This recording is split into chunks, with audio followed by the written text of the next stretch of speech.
Donald Trump deal की बात कर रहे हैं। इजराइल लगातार हर फ्रंट पर हमले करने के लिए तैयार है। क्या अब डील पर ही इजरायली पीएम नेतन्याहू के इस बयान के मायने समझना जरूरी है, जिन्होंने कहा कि डील राष्ट्रपति ट्रंप की डील है, हम डील में ना पार्टनर ना ही पार्टी, डील में क्या लिखा हमें पता ही नहीं।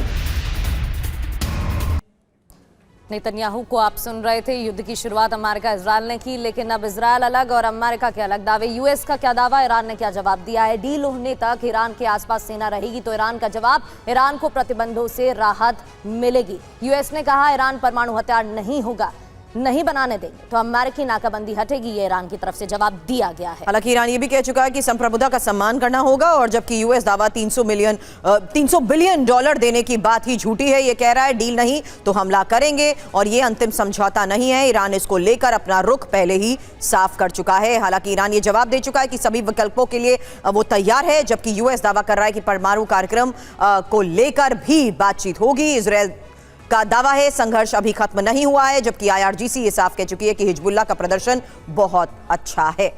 कब्जे वाली जमीन नहीं छोड़ेंगे, इजराइल की तरफ से यह भी दावा किया गया। तो आईआरजीसी का कहना है हमास को फिर खड़ा करेंगे चाहे कुछ भी हो जाए। आईआरजीसी की तरफ से कहा जा रहा है दुनिया के लिए बुरा समझौता है, ये इजराइल की तरफ से कहा जा रहा है, ये डील अमेरिका ने की है।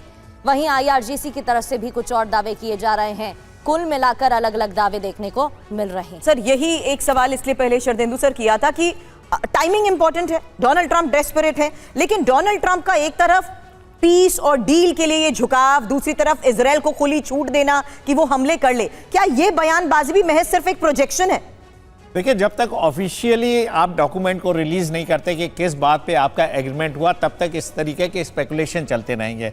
ये सारी चीज़ें छन छन के आ रही हैं और एक बयानात को लीड करता है दूसरा बयानात, इसको माना जा रहा है। और जब से नेतन्याहू का स्टेटमेंट आया, जिस तरीके से इजराइल के सेंटिमेंट है, वो कहीं ना कहीं चाहता है कि ये युद्ध चलता रहे। वो लेबनान को पूरी तरीके से अपने गिरफ्त में लेना चाहता है, अपने नॉर्दर्न इसराइल को वो पूरी तरीके से सिक्योर करना चाहता है, और जो उसने गेन किया है ग्राउंड, वो किसी भी हालत में छोड़ना नहीं चाहता है। ये अनफिनिश्ड वॉर हो जाएगा उसका हिजबुल्लाह के अगेंस्ट, और जब हिजबुल्लाह सरवाइव करता है तो हमास को भी एक स्ट्रेंथ मिलती है। और साथ में प्रॉक्सीज को स्ट्रेंथनिंग रोकने की कहीं ना कहीं बात नहीं हुई है, इससे भी वो खपा है। जब सीज फायर का एक कंप्रेहेंसिव पैकेज है तो ईरान को भी बढ़ के बोलना पड़ेगा कि वो अपने प्रॉक्सीज की मदद नहीं करेगा अगेंस्ट इजराइल।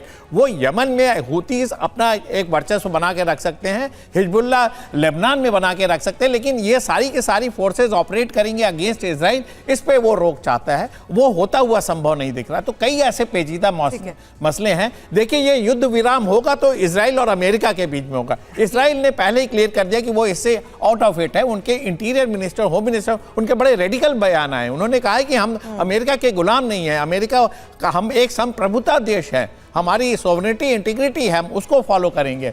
तो ये जरूरी नहीं कि इजराइल पूरी तरीके से अमेरिका की बात माने, लेकिन देखिए मिडिल ईस्ट में अगर आप पीस चाहते हैं तो आपको टू नेशन थ्योरी के लिए जाना पड़ेगा, पैलेस्टाइन के इशू को एड्रेस करना पड़ेगा, और ये सारी छोटी मोटी चीजें अपने आप रिजॉल्व हो जाएंगी। लिहाजा अभी जो विश्व इफेक्टेड है वो इन्फ्लेशन से इफेक्टेड है, ऑयल क्राइसिस है, एनर्जी क्राइसिस है, इसको दूर करना सबसे ज्यादा जरूरी है। इस युद्ध का देखिए सबसे ज्यादा असर पूरे वर्ल्ड इकोनॉमी पड़ा है, वर्ल्ड का कोई हिस्सा इससे अछूता नहीं रहा। लिहाजा ये डील जरूर साइन होनी चाहिए स्विट्जरलैंड में फ्राइडे को, जिससे कि चीजें आगे का रास्ता खुले। और ईरान ने अपना हमेशा स्टैंड क्लियर किया कि वो डायलॉग एंड डिप्लोमेसी के लिए है। अब डोनाल्ड ट्रंप किस एक्सटेंट तक जाके चीजों को मानते हैं, ये देखना पड़ेगा।